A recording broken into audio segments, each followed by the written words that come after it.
In 2019, Dr. Burt was named an emerging scholar by Diverse Issues in Higher Education. On the cover of the publication in bold print was the phrase, "Redefining the Academy." In 2017, he received a STEAM recognition for conducting scientific research by the National Science Foundation. Chosen as one of the strongest education researchers in the field, in 2016, Dr. Burt was the recipient of the National Academy of Education Spencer Postdoctoral Fellowship. Earlier this month, Dr. Burt returned to our alma mater of Indiana University to receive the Exemplar Award from the Neil Marshall Alumni Club. This award recognizes the work of an individual who has made major contributions to public policy. Brian's well-deserved accolades have come full circle. Last week, Grander magazine named him Person of the Week. It is my absolute honor to welcome you back home and to Grand Rapids Community College. Please join me. Why don't you just take a second to think about, as I'm getting the technology together, this quotation from Tapia and Johnson. When 1/3 of this country's population remains on the outskirts of science and technology in the university, what does it say about the university and its understanding of human potential? Okay, so I think that quotation from Tapia and Johnson is very illuminating when we're thinking about the importance of science and technology. I'll give a little bit of a precursor of my work.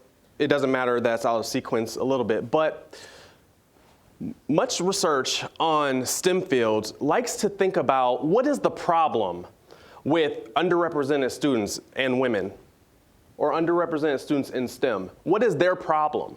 Why can't they cut it? Why can't they succeed? What that does is it places all of the emphasis and ownership of success on the individual student. But rather, how I like to think of my work is to flip it and put it on institutions. What are institutions doing to perpetuate lack of participation or the lack of broadening participation in STEM?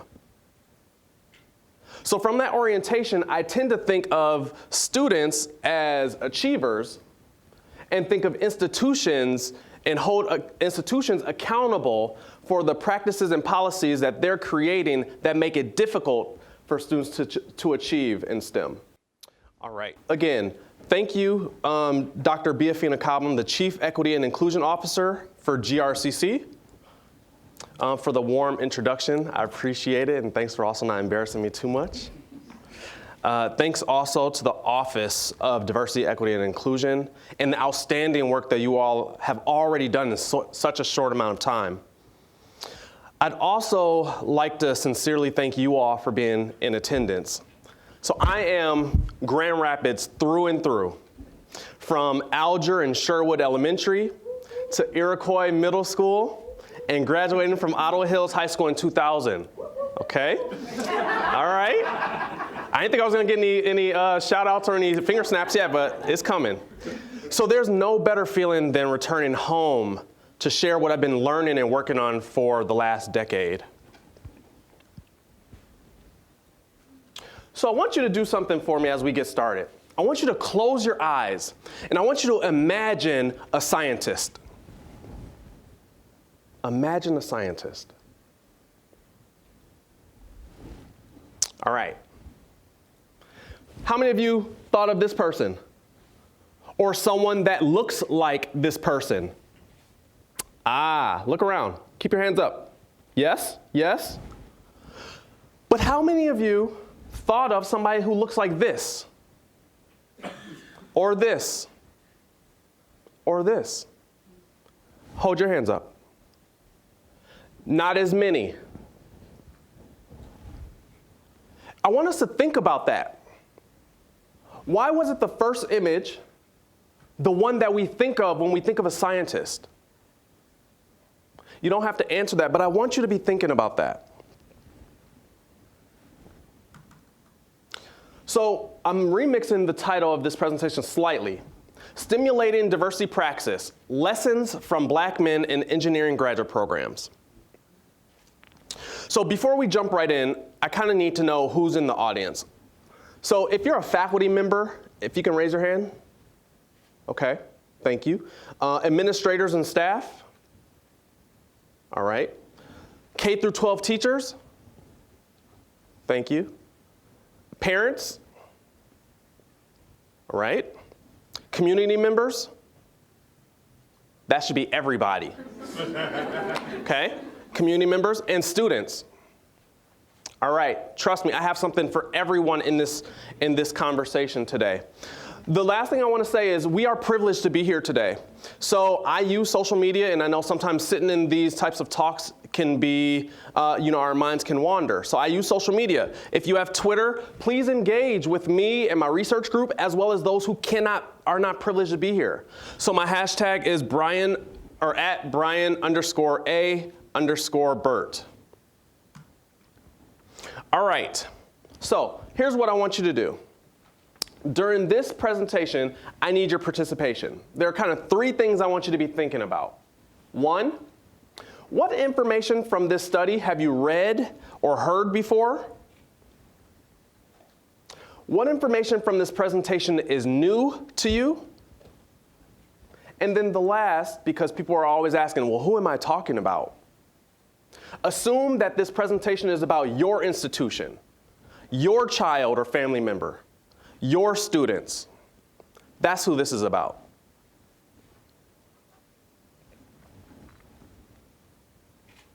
So again, STEMulating Diversity Praxis, lessons from Black men in engineering graduate programs. So I'm generally asked 2 questions. 1, how did I get started with this study's focus on Black men? And 2, why the focus on graduate students? So to provide some context and foundation, I'll briefly answer those questions. So to the first question about why the focus on Black men, it all started from my time as a PhD student at the University of Michigan. I frequently attended gatherings and parties by fellow Black graduate students and peers, but they were in STEM fields. I was in the social sciences. I wondered, why are they always gathering? Why are they always having parties? Don't they have things to do, right? Why are they gathering so much? But then I started wondering and asking questions, right? If they're gathering so much, do they know that they're retaining each other? And then I began to wonder even more, if they're retaining each other, what are they retaining each other from? So from that series of questions, it just sparked my intellectual curiosity, and that formed my first research study as a doctoral student. That over a decade later has now resulted in $500,000 worth of research grants to further understand this inquiry. So regarding the question about why the focus on graduate students, generally there's a significant push of better understanding how to get more students involved in STEM at the K through 12 level, right? If we can get more students interested at early STEM pathways, then hopefully we can encourage them to stay in STEM throughout their entire educational trajectory. That is a great approach. I'm just taking a different approach. So we need that approach and additional approaches. Alternatively, I like to think about and focus on graduate students because from my understanding, they are almost at the end of their educational trajectories. So I like to think and learn from them to wonder, what were your barriers along these STEM pathways? And how have you traversed the dangerous terrain of STEM? So it's not that a K through 12 approach or a graduate level approach is better or worse. It's just that I think both approaches are needed to better understand this phenomenon of STEM pathways. So taking all that into consideration, I set myself on the path to better understand the experiences that promote or turn Black men away from STEM pathways. So with that background, let's jump right into the work and the lessons learned. So a little bit about the project research design. So my project at the moment consists of approximately 42 Black men. They attended 4 of the top-ranked, highly research-intensive institutions. I put on the slide Association of American Universities, AAU. Those tend to be considered to be the top institutions, and then also they're home to generally the top schools of engineering. For each participant, I interviewed them twice, so I sit down with them and I interview them. What was supposed to be just an hour of a conversation, many of the conversations ended up being 3 or 4 hours, which to me was a sign that, well, there's a couple signs that I'll mention later on, but one of the signs is that I needed to break those interviews up because they wanted to share their stories. And in terms of how I analyze the data, I use techniques for theory generating because this study is so understudied. I needed to generate theory that can make sense of how students are persisting and being retained and or retaining each other. Now, there are some limitations that I want you to keep in mind as you're hearing my findings coming up. One, there's only 40 students, and there are 40 students at specific types of institutions. So it's possible and it's likely that other experiences that students have other experiences and thus lesson learned when students attend other types of institutions. The other limitation that I want us to remember is that this study is focused on Black men. So while I can infer anecdotally from the literature that the experiences of Black men and other underrepresented populations have similar experiences, I cannot confirm it based on this study's focus on Black men. So let's start off with some foundation by talking about what some of the challenges to stimulating diversity are. First, lack of diverse representation is a barrier to stimulating diversity. So I'm going to start off by sharing some of the voices of participants. We start off with Marcus, a third-year mechanical engineer, who says, "I would ideally love for there to be more African-American men in my classes. People are naturally going to want to be around people who look like them. As a Black man in engineering, I don't have that camaraderie. So I'm forced to immediately look outside of my comfort zone in order to find people who I can study with, talk with, and have overall support. There is not that support there for me to succeed." This is important to consider, right? Many times people make conversation or have conversations that representation doesn't matter. What does it matter who's in your classroom or when there's a lack of diversity in your classroom? Well, students are saying representation matters. It matters to my success. Seeing other peers that look like me help me feel and be successful. This is not anecdotal. This is evidence. And the evidence is suggesting that for many students, at least these high-achieving students, representation matters.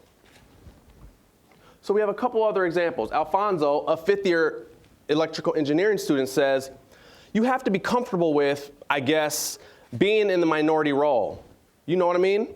In terms of the people here, like if you're used to growing up and let's say everyone you talk to, everyone in your school is Black, the environment is kind of set up for that culture and promoting and building up that culture. And then you come to some place like Midwestern University. There's white and Asian grad students and professors. There's definitely a lack of Black professors and Black colleagues. So if you're not used to that environment, not comfortable working in that environment, interacting with people in that environment, it's going to be tough for you to be at Midwestern University and to be successful. So I don't necessarily have to talk about the representation or underrepresentation again, but I want to make note that not only were students talking about being underrepresented with their Black peers, they also were talking about the importance of seeing success models in terms of faculty members and other colleagues, staff, and administrators. That's important. Representation matters. The second one, peer prejudice, when unchecked, is a barrier to stimulating diversity. Chris, a fifth-year chemical engineering student, says a comment that is pretty representative of other things that students said across 4 institutions. Chris says, "Asians, they have a study group. They have a purpose coming here. They get together. They have support networks, such as these tests that they pass down. Whereas a Black man, there's very, very few African Americans in these different departments. For example, my department, I might be the only one. I'm the only one in my department. So the experiences to me are very, very much different. I'm looked at differently. I think I'm scrutinized even a little bit more. I'm going to talk more about this theme of peer prejudice in the study groups in a couple moments. I want you to read the quotations together, and then I'll talk about them as a whole. Alfonso says, with the grad students at Midwestern University, there's a lot of Asian students, and they work together. It's not, you can't always get into those groups. So I'm going to take a pause there. It's not that the black male students don't want to be in study groups. They are not allowed access into study groups because of their race and gender and people's assumptions that they're not bright enough to be in their study groups. So think about this. How might it feel to know that a key to being successful in STEM is to be in a study group? Wanting to be in a study group, but being denied access to the study group because of how you look and other people's assumptions of you. Again, peer prejudice, when unchecked, is counterproductive to stimulating diversity. So what happens when students know they should be in the study group, but they can't get in study groups? They make comments like Trey, who says, I'm sitting here trying to be Superman and do it all by myself. Juxtapose that with what the other students said, that other students have support groups.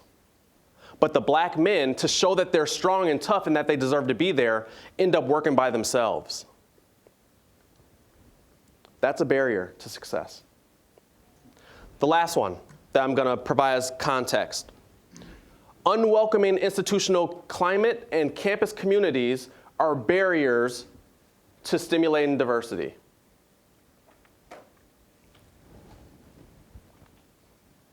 Paul mentions it's not just my advisor, but it's the department, the school, the social scene. I think all of those things, if you don't feel like you have a positive or supportive environment in any of those, they could all be reasons that you wouldn't want to stick around here for a long time. And I'm going to go to the next one and then pull it all together. Chris says, well, instead of going through this prejudice in my school and in my department, I can just go and get a job with my master's degree and make good money and maybe work my way up. The plan changes, but you get away from all the negativity. That's in the department. What I want to stress is that students are talking about racist and oppressive incidents at all nested levels. At the university, in the College of Engineering, in their department, in their research lab, with their faculty advisors, with their peers. Oh, and don't forget to mention, in the community, when they're going to the barbershop, in the community when they're trying to find a grocery store that can serve the type of food that they enjoy eating. So they're discussing these things across multiple dimensions and multiple levels. That's why I'm saying the community climates are also barriers to stimulating diversity. So as I thought about my work, and as I've been publishing on this work, I wanted to talk about 5 ways that we, as a village, can stimulate more equitable and inclusive diversity. So I have 5 points. 1, and I'm trying to target different audiences. 1, parents and family members cultivate and nurture students' long-term STEM interests. So what I mean by this, parents and family members broadly cultivated and nurtured students' STEM interests from childhood through graduate school. They did this by taking students to the museum, science exhibits, watching public broadcast station, PBS. That was before YouTube, right? They watched science fiction shows and movies like E.T. and Star Wars. They encouraged them to play with Legos, to build and break and reassemble. They taught their students, or they encouraged their students to experiment with chemistry sets. And they did homework with their students. But what was key to these activities from family members was that they made learning interactive, fun, and educational, but not from a babysitting perspective. They didn't use those activities for babysitting. They used those to make linkages between students' interests and connections to math and science. So let's think about this in terms of today's context. How many of you have kids or family members or friends that play video games? Almost everybody, right? Well, the way to link that in today's time is to ask, first of all, do not chastise people for playing video games. Instead, have a conversation with them after video games and ask them, what is the math involved in that game? What might be some of the science concepts that are involved in that game? How might somebody interested in technology create a better, more interactive game? So learning from my study, parents and family members made learning that students were doing or engagement in these activities fun. I think also, though, is that ultimately students believed that because of the quality time with their family members and these activities, they started to believe that engaging in math and science were worthwhile, invaluable, and acceptable.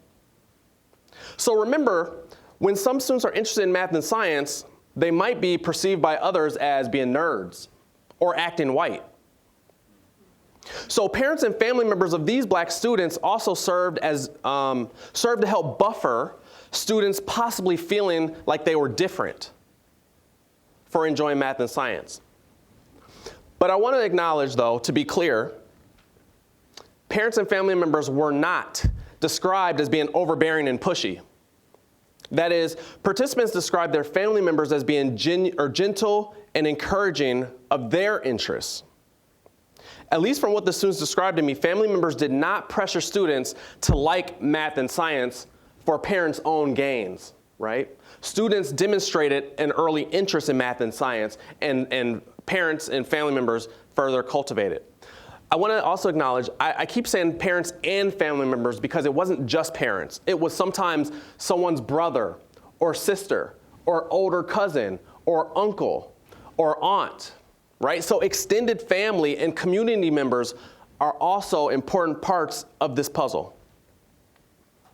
The second thing, mentors. Mentoring matters. However, prior mentors might matter most. And if Miss Eva Matthews was here, she would love that alliteration with the M's. So in my study, the graduate students did not, in large part, describe having mentors during graduate school. Rather, they described their mentors as those who they met during undergraduate studies. It was those mentors during their undergraduate studies that encouraged them to go to graduate school and encouraged them to stay in graduate school and thrive. So this finding is new and interesting. Students have teachers and community members as mentors, and they carry those longtime mentors into their new academic spaces. These new academic spaces where they cannot find new mentors. So I can infer from this finding that it might be similar to other periods of academic transition, from high school to college, or high school to community college to four-year institutions to graduate school, and so forth. So what I mean by that is think about this. When someone is about to graduate, we generally celebrate them, wish them well, pack them up, and send them off and ask them to go do well and do great things. And we also say, let me know if you need help, right? That's what we do. Well, as a village, we should stop that. Instead, or rather in addition to that, we need to stay connected with students through their transition and into their new academic adventure. And we need to stop telling students that they can reach out to us when they need us. I'm telling you today, they need you as soon as they leave you. And may be hesitant to reach out to you for fear that they're letting you down. So stay in touch with your mentees. 3, and I think that this one might be most apropos for faculty advisors and staff. Students are not empty vessels which we need to fill. Rather, they are rich with existing strengths. So what do I mean by that? Students come to their academic experiences already full of experiences of how to navigate. If you think about it, students have learned from, especially underrepresented students, they've learned from K through 12 how to navigate unwelcoming, racist, oppressive, educational environments since birth. That takes brains and smarts. But what's needed is helping students translate one context to the next. So here's a way to think about it. I can cook. At least I think so. I can cook. But when I'm in someone else's kitchen, I don't know where their pepper is, their salt, the utensils, the Lawry's seasoning salt. So I may feel defeated, like I can't cook. However, it's because the context has changed. Not because I can't cook, it's the context. So don't lecture students and make them feel like they can't succeed in their new educational environment. Instead, help them translate what they learned in their previous educational environment to their new educational environment. That, I think, is the key, the translation. 4, ask students about their experiences. Don't assume. Don't make up policies and practices off of anecdotes, and be prepared for their candid responses. I'm gonna let you sit with that for a second.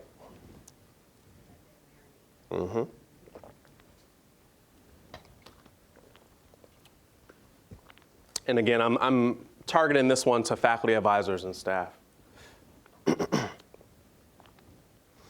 So a finding, remember I told you that there's 42 students in my study, and I told you that I budgeted an hour of conversation, but many of them went 3 or 4 hours. That's because the majority of almost all, so let's say if there's 42 participants, 41 participants said that in talking with me, I was the first person who ever asked them about their experiences as a black male in STEM. Ever. So to me, this finding is surprising, that they've never been asked about their experiences in STEM. It makes me wonder, if students aren't being asked about their experiences, how are there policies and practices that have been created? As a researcher, I did some digging into that question. The answer? People are making up policies and practices. Stop it. Stop assuming that your experiences in education is the same or are the same or were the same as students from today's educational experiences. Stop making up policies based on anecdotes of your friends. Ask students about their experiences. But caution, if you do ask students about their experiences, be open to hearing what they have to tell you. They may tell you information that's counter to your current understandings. Don't argue with them. Don't lecture them. Just listen. And then after they tell you their truth, be prepared to make changes. Because if not, they and future black males may be reluctant to share information with you in the future. And the last thing I want to share from my research, and this is targeted more to students. Your same race peers are not your competition. They are your success team. So many times, administrators, staff, and faculty members and teachers are well-intentioned. I hope they're well-intentioned. When they encourage students to look to your left and look to your right. How many of you all have been asked to look to your left and your right? Okay. People generally say, look to your left and your right, and then they make a suggestion that one of those students is not going to make it. Well, that statistic is wrong. The opening slides had a figure of 1.1%. What that statistic was the amount of black male students who earned a PhD in engineering in the year 2017. That's not 30%, 33%. That's not looking to your left and to your right. That's almost everybody will drop out. So when faculty, staff, teachers, administrators, or anybody else that does that and tells you to look to your left and your right, you're actually potentially perpetuating and planting a seed that somebody is going to drop out, that somebody is not good enough. And likely that student is not thinking of the left and the right, they're thinking about themselves as the one who's going to drop out.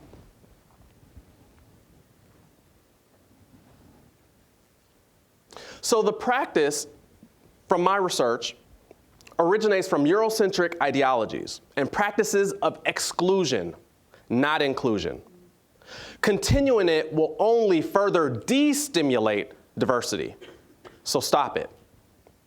Instead, students, if you hear someone make that comment, don't think that there are limited spots in STEM.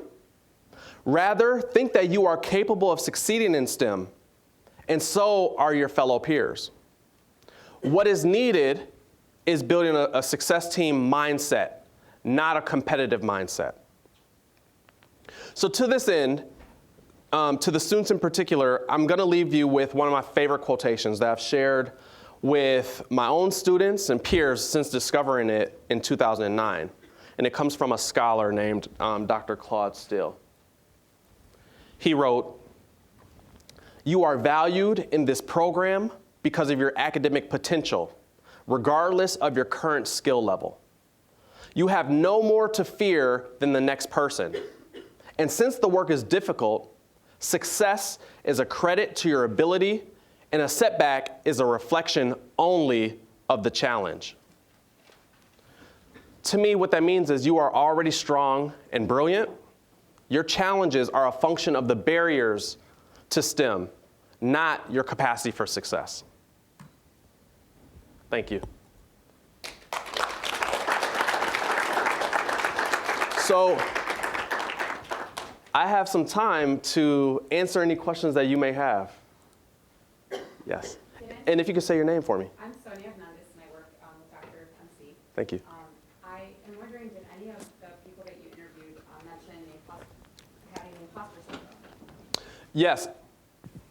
So there was a question about, did the students in my study talk about imposter syndrome? So the answer is yes. Now, so this study has been going on for a decade. Imposter syndrome as a phenomenon is now having language where it's more common. So although people talked about it, everybody did not mention it as imposter syndrome because that wasn't really the language used back then. For those who might not be familiar, imposter syndrome is the phenomenon where an individual might second guess their reasons for being accepted or participating in something.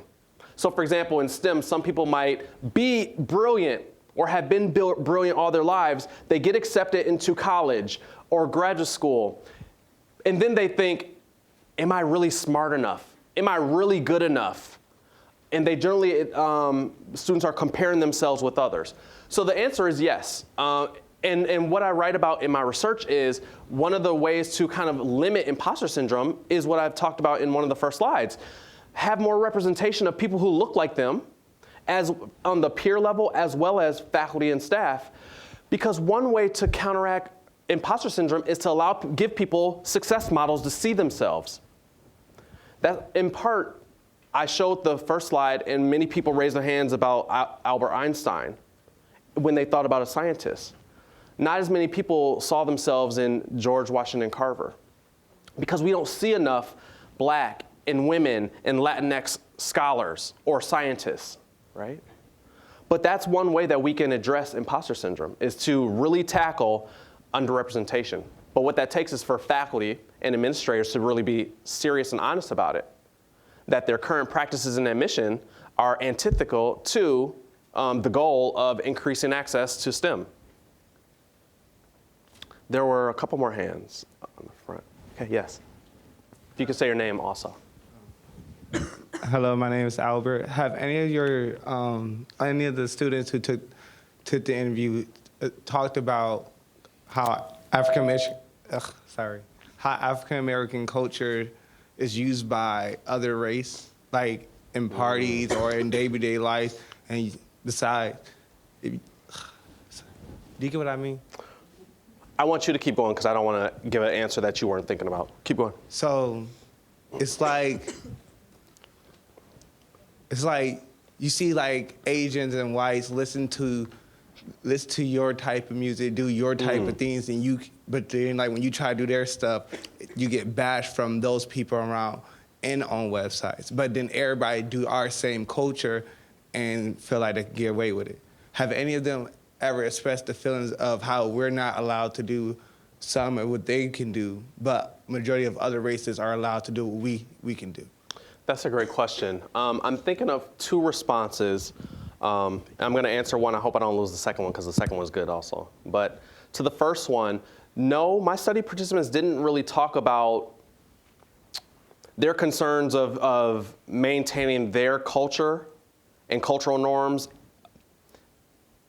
in lieu of or while trying to adapt other cultures' practices. They didn't have that issue. But here's what I think is complex, and I haven't really been able to think about it yet in my data, is, again, these students at the graduate level have learned how to be successful in STEM since K through 12 education. They've learned how to navigate a space that has continuously told them that they don't belong. So if you're familiar with the work of W.E.B. Du Bois, who talks about double consciousness, right? They've learned how to master double and triple consciousness, right?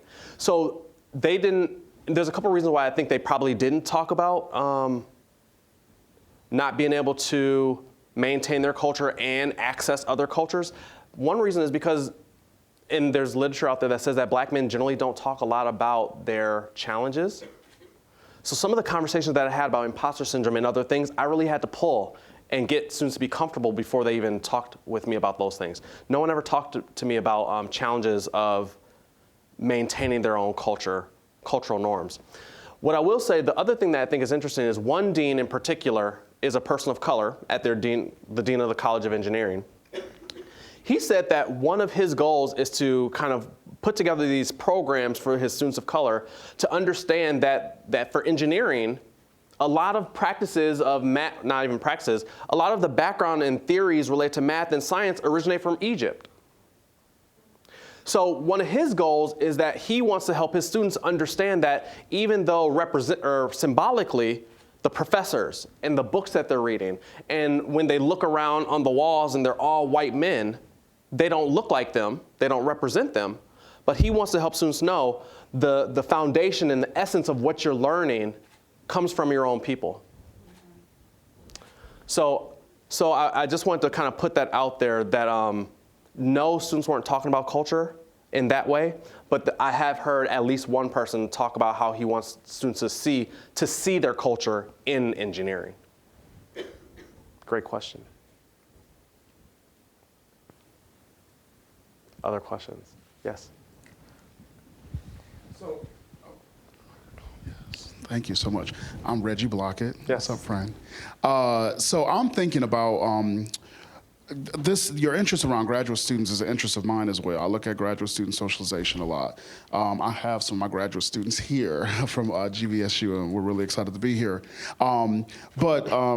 One of the things that I looked at in a recent article that I was working on was the kind of cross-cultural mentorship amongst graduate students. And cross-cultural, cross-racial, specifically thinking about, right, what does it mean for predominantly white faculty to be working in mentor capacities or relationships with students of color or with other underrepresented students, LGBTQ students, women students. I'm wondering if any conversation, any dialogue came out during your interviews, during your data collection, around what it meant for those students to engage in any sort of advising capacity, I dare to say mentoring with any of their faculty advisors. And I asked that because I heard your point very clear that a lot of their mentoring connections come from folks that they've had connections with in undergrad or even before that. So I'm just wondering, is there no capacity for faculty to kind of take on some ownership in terms of mentoring students of color and these kind of cross-racial relationships in graduate school? Right. Thank you for your question, Dr. Blockett.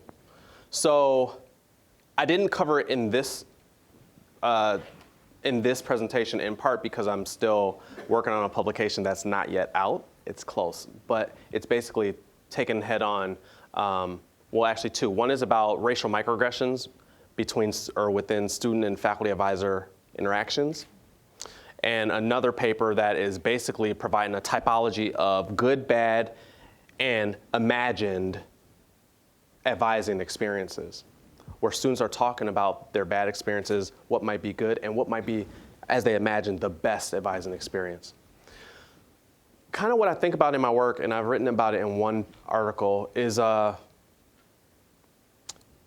the moment, most students say that they want a mentor, a faculty mentor that looks like them, an advisor that looks like them, and shares their experiences. The reality is we're not there yet. So for every black student that wants a black mentor, they're not going to have it. What that means is that white faculty members need to step up and learn how to mentor.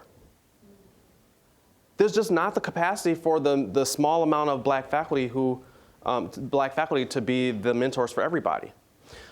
So what I talk about in my work is that what's needed in colleges of engineering or even STEM departments is more training for faculty, and not just preaching to the choir, the faculty of color, but it needs to be required and incentivized for all faculty to go through cultural competency training of how to be advisors.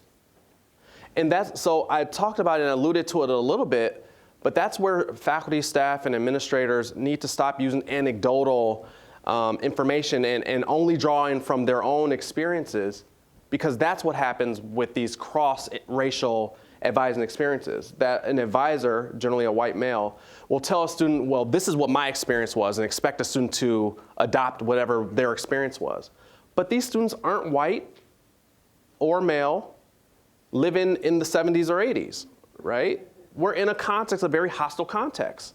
So advisors and faculty need to adjust to today's time and understand the socio-political context that students are operating in today. Does that answer or address your question a little bit? Yeah, absolutely. Okay, thank you. No. Was there a hand in the back? Okay.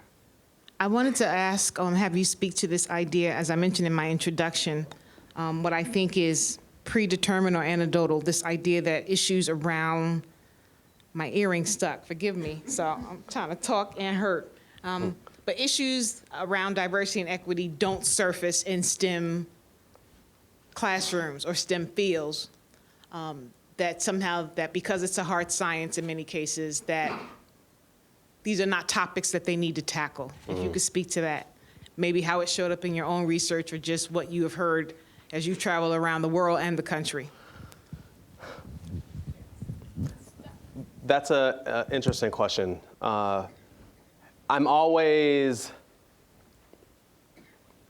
It's always kind of a fun, maybe not fun.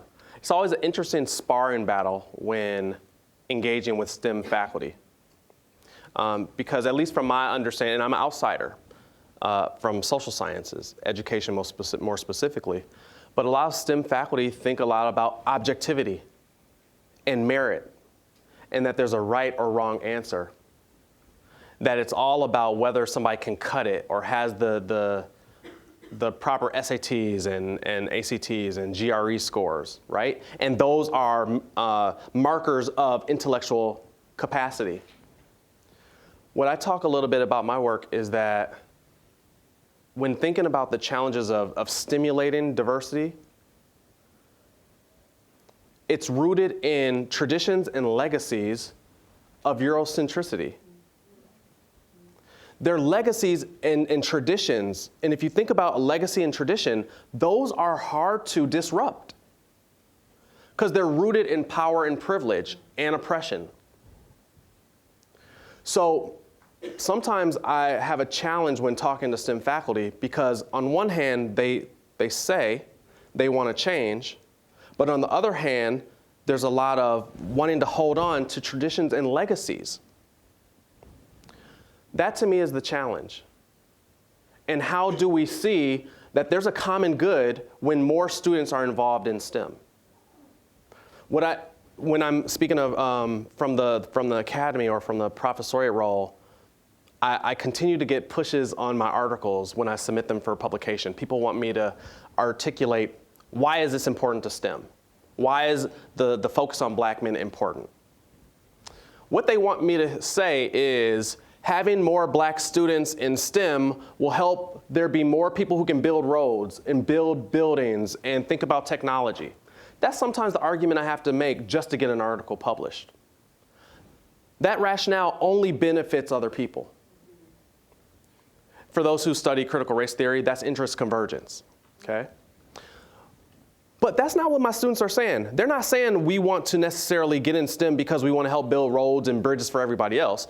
They're saying, I want to get in STEM because I want to go and help my community. Some of them are saying, I want to get in STEM because I've always had a passion and an excitement for math and science. Why is that not the rationale that we use to really cultivate students' interest in STEM?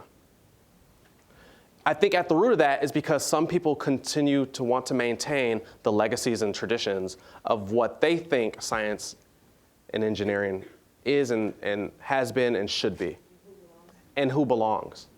Yeah. Yeah, thank you. I want to acknowledge, so I've given some other talks where I've talked about my research before, and I guess I forgot to give the preface. The preface is, the front half of this presentation was not intended to be a rosy picture.